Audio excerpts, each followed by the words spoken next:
What's the difference between a generational curse, a generational trauma, and a generational belief? Welcome in. Let's have this conversation. Let's start with generational curses. I was always told as a young adult and growing up in the church that generational curses were things that were placed on you from people or places or things that your family has gone through or has created within themselves. And when you're born on this world or born in this world, you will have those generational curses that has been given to you from families passed on from generations before you, like your grandmother, your great grandmother, and so on and so forth.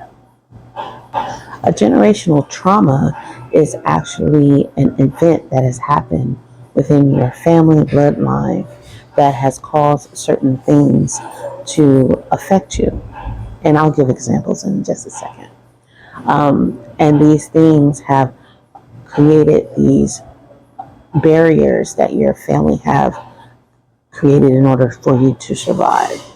And that's a generational trauma. Generational belief is the belief that has been given to you from families down to families down to families, meaning the traditions that your family has kept, but you may not know why. But these generational beliefs are also given to you from the way that your family moves and act.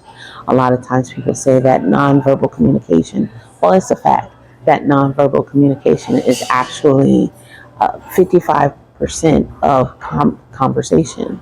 Some may say that it's 65, but it holds more weight than the words that you speak. And these beliefs become inherited from generations to generations to generations. I'm Nikisha, and I am your belief worker, and I'm here to help you kind of make it a little bit easier in understanding generational trauma and how they play a part in your life. So hit that subscribe button, make sure you share, like, and comment any of your questions, because I'm definitely here to help you in any way possible. I'm a church kid, so when I was growing up in church, I was always told, you're the generational curse breaker. You are the one that's here to come into this world to break these generational curses. And as a 12-year-old, because that's when my comprehension and knowing came to be, it scared the mess out of me. Like, how am I supposed to do this? What am I supposed to do? And why is this such a heavy feat? I don't want to be held responsible to take care of all the things that my grandma did and my great grandma, my granddaddy, all of them, my parents. I don't want to be held responsible to fix what they made or to fix the problems that they created. Why does that have to fall on my shoulders? And what I've learned as a generational trauma healer, that's what a belief worker is first of all, let's dive into the Bible part. Now, breaking generational curses. In the Bible, it says that we are that the enemy is under our feet. And so the enemy can't rise against us in any way, shape, or form, because we have the power of God, creator, source, universe, whoever you subscribe to abolish and completely have dominion over the earth. That's one of the very gifts that were given to humankind as a whole from the very beginning. And sometimes the church can make things so spiritually woo-woo that it's so hard to obtain. And there's no judgment against the church in any way, shape, or form. I'm a church kid. And everybody needs church to get to the point of their newfound understanding. And all that getting good understanding. So if the church is where you need to go, which it was for me, to get these understandings, then go for it. Again, there's no judgment. But when it comes down to the idea of the generational curses, it makes it seem like it's so heavy, as I said it before, that you can't get past it. And then as we dive in deeper when it comes down to generational traumas, and as we're talking about generational traumas, we're talking about these happenstances and situations that has happened to us and not happened in a space where we can evolve and move forward from it. Now, your words matter. And when I think of a generational curse, as I stated before, that is something that's creating some form of bondage from the spiritual sense, in which you cannot break free unless you have help. When it comes down to generational traumas, as we were talking about before, the idea of the trauma is also a form of bondage.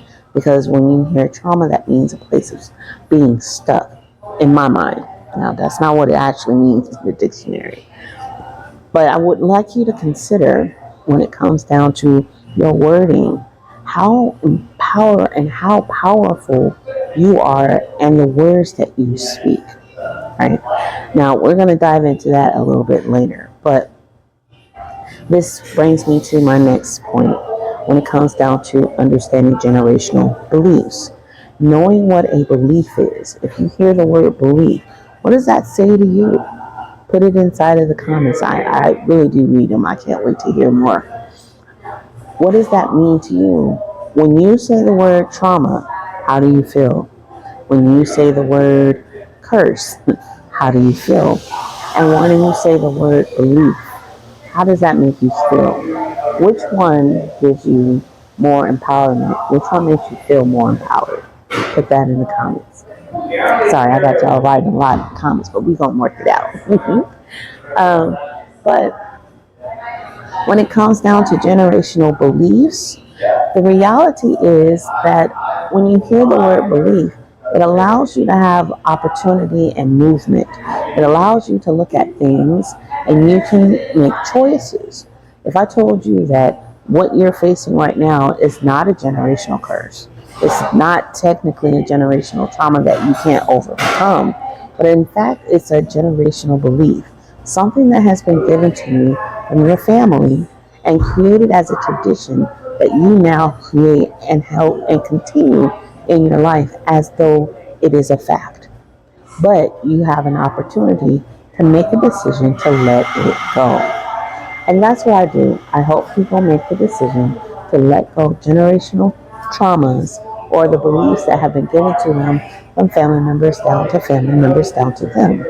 If you are interested in learning more about generational beliefs and how they affect you, even through the brain, go ahead and click the link below in the video description, and it will take you directly to our free webinar. I would love for you to check it out. What it talks about is my personal genealogy, the makeup of who I am, and how all of those things and the thought process of those things have come to make me the person who I am. Now, here's a nice little tidbit that you might find fascinating. Did you know that there are 62 people locked inside of your DNA, and they pop up in your DNA and they remind you through your dreams, through your intuition, through deja vu? They are the remembrance of the things that you never knew but always have known your entire life. Now, if you want to learn more about that, go ahead and put that in the comments too. And I can't wait to share with you the 62 people that are locked inside of your DNA.